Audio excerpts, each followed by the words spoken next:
Okay, welcome back to another SMMA, Social Media Marketing Agency lesson. This is one of the most important ones that I have in the whole program. I'm here at my place, headquarters in Oslo, Norway, so it's cold outside. But I wanted to get this to you because this is so important.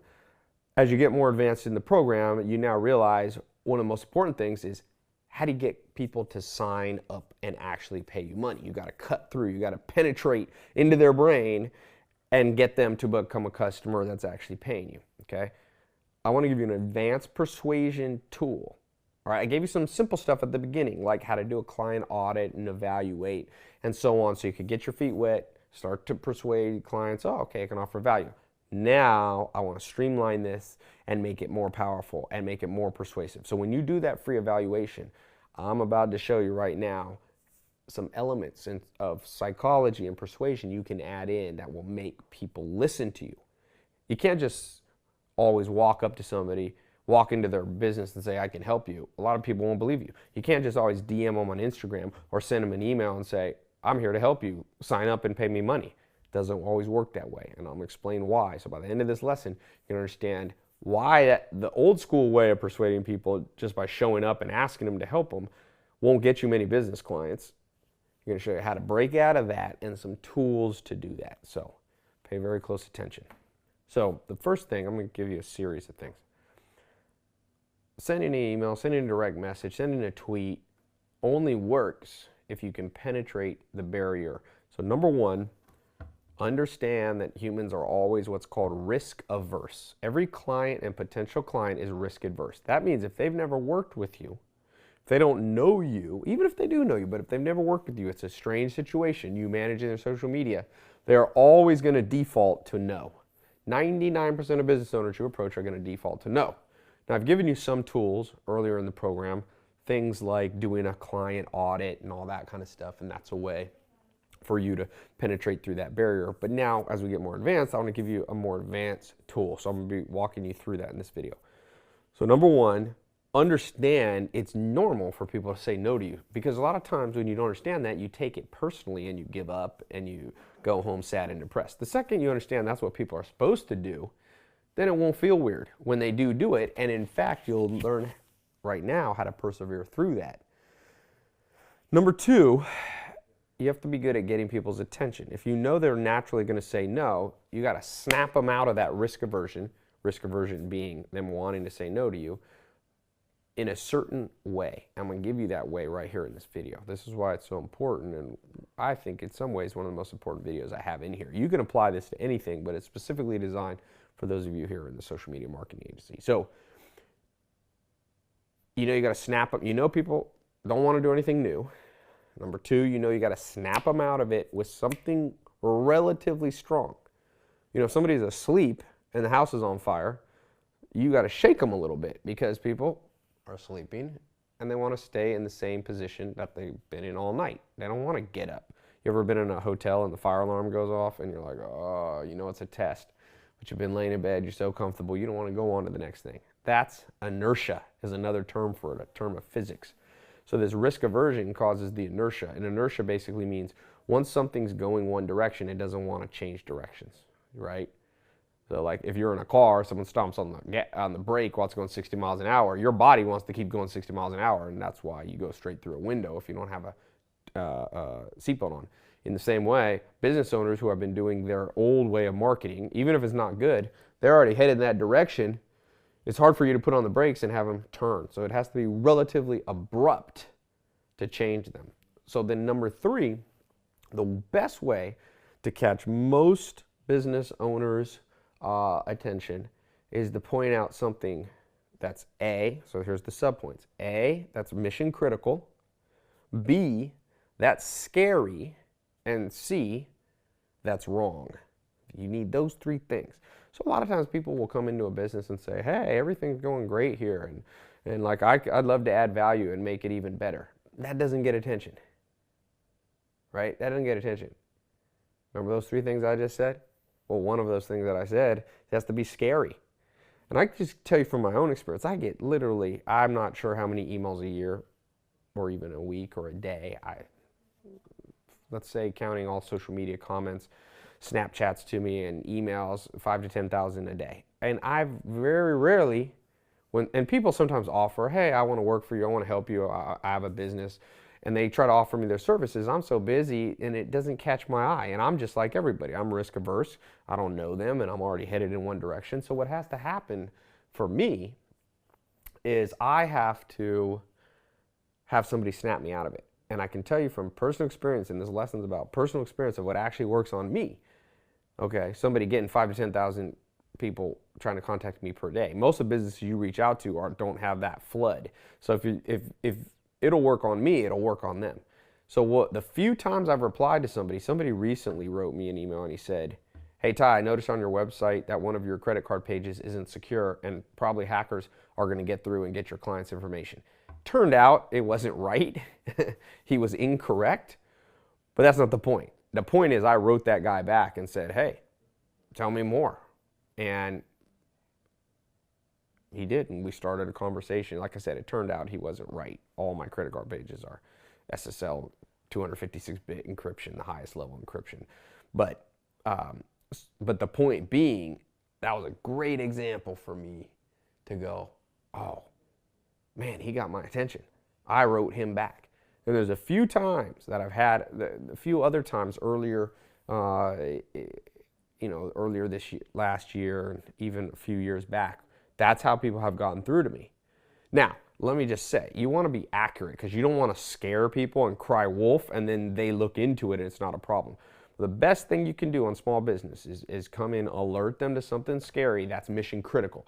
So one thing I want you, even though you're doing social media marketing, if the business owner does not care about Instagram and you go, oh, your Instagram's horrible, it's turning people off, so it's scary to them, but if it's not mission critical in their mind, mission critical means they think it's important to their business, it's not going to work. That's why I gave you 3 things. So you have to either not talk about their Instagram and pick something else to find wrong, or you have to show them why it is mission critical, which is a little harder to do. But this is important. Show people what's wrong. Scare them a little bit. Show them why it's mission critical, or use something they already think is mission critical. So just for some examples. When you go to when you see a client that you think would be a good client in your niche, you can go look, I'll give you a good trick. I'll do it, I think I can show you on my phone here. You go to Google Speed Test, Google Page Speed Tools. Then you click on Run Insights, okay? And you just punch in a website. Let me just pick a website. Let's do Netflix. Just the first website that came to town. You press Analyze, okay? How's it? Is this showing up? Yeah, it's showing. Netflix.com, you press Analyze. Ha! This is awesome. Look at that. It's showing they only get a score on mobile, Netflix, 64 out of 100. It shows a whole bunch of things wrong. Eliminate render blocking JavaScript. Consider fixing landing page redirects. They don't have their images optimized. So that means a 64 out of 100 is not good. That's like a D or an F. Now desktop, they did a little better, 74 out of 100. So there's a tool right there. You can show people your website's all screwed up.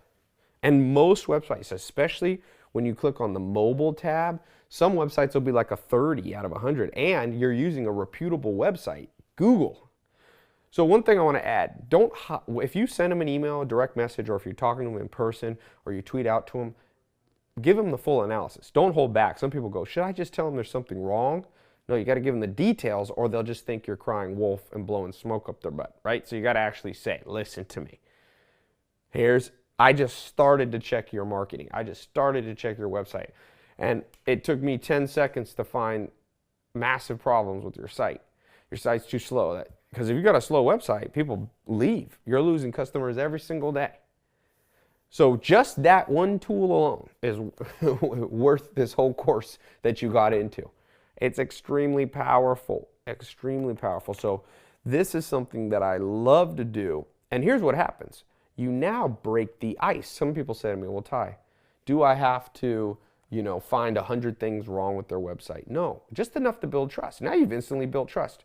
Because I can promise you this, if they're a webmaster, any consultant they've had, 99% of them have never told them this stuff. So what happens is they start going, wow, I'm not afraid of this person anymore. They're giving me value already. I haven't even paid them money. They're helping me for free. They're teaching me things why didn't anyone else tell me? I'm starting to trust them. And people sign a contract and pay you money when they trust you. Okay?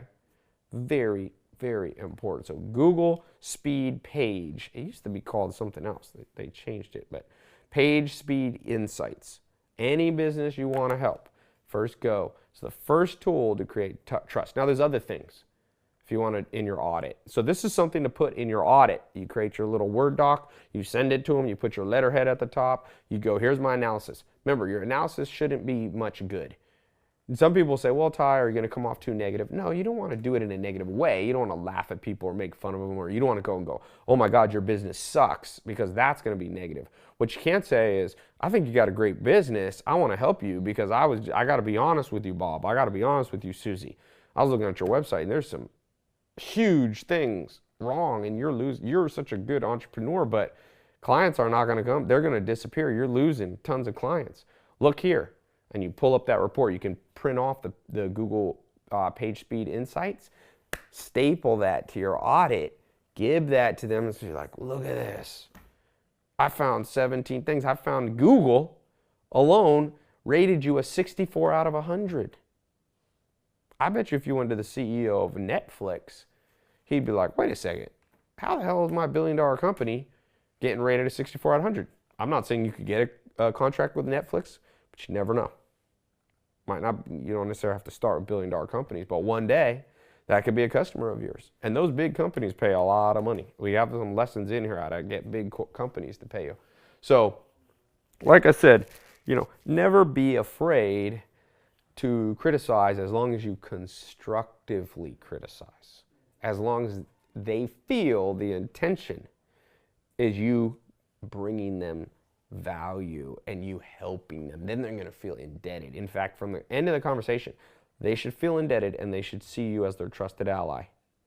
Now that might take a few meetings, it might take a little bit of interaction. Google Page Speed Insights. That's one area that you can almost always find something wrong, especially if you click on the mobile tab, which analyzes how they look on their website looks on the phone. Second thing is, look at their email marketing. Almost always, they either don't collect emails on their website, or they collect emails but in a very non-persuasive way. It just says they're like a dentist office. It's like, enter your email address to learn about future promotions. Nobody's putting their email. So you can also say, hey, I looked at your website.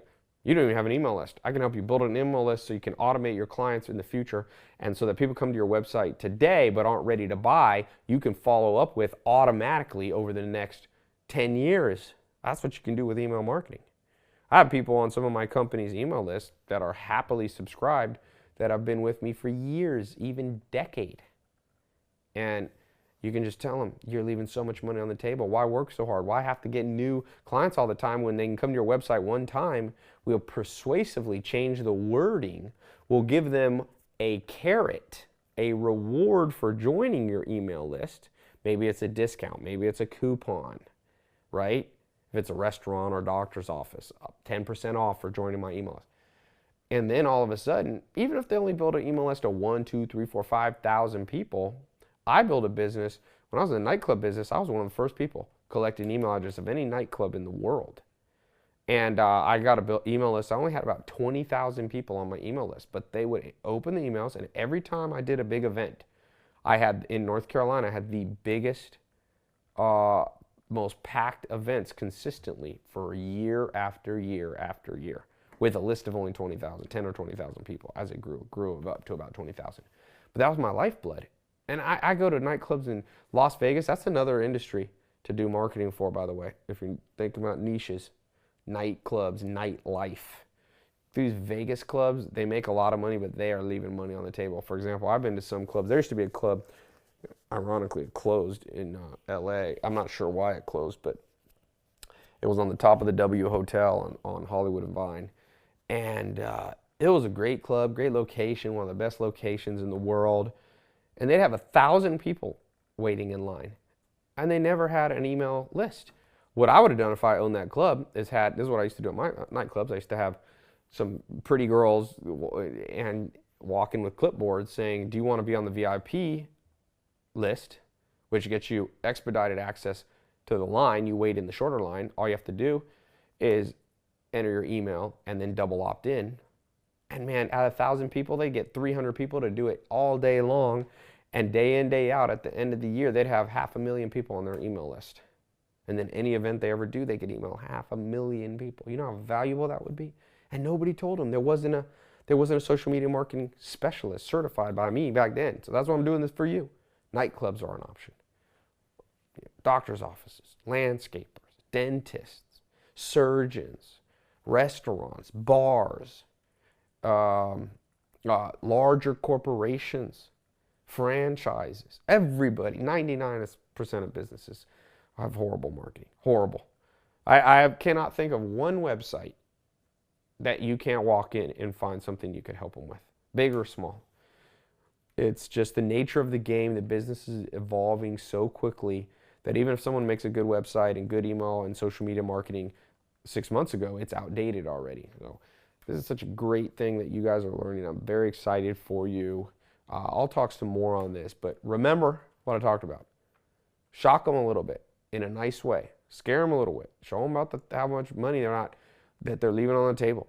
If you're not sure what to scare them about, use Google Page Insights and look at email marketing. Those are the two simplest ways. And then the third thing, which is somewhat related to Google Page Insights, pull up their website on your phone and show them most websites, most businesses. Some businesses have fixed this. Most businesses' website is not what's called mobile optimized. So like it looks crazy on the phone. It like doesn't fit on the screen or it goes too wide. You have to scroll all that. It's really hard to use. Just show them how bad their website looks on a phone and just tell them soon, and already about 60% of businesses, if not more, are being accessed from people's phones. So sometimes the difference between me going to that restaurant or that restaurant, I'm trying to see what hour they're open to. I go to this one website, I can't even see it on my phone. I can't find the button for hours. It's not a clean website. I'm gone.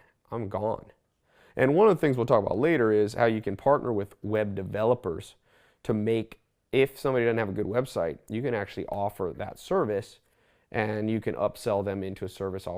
And then you basically just, let's say you have partnered with a web development firm that can make a simple, nice WordPress website or a Shopify website for $2,000.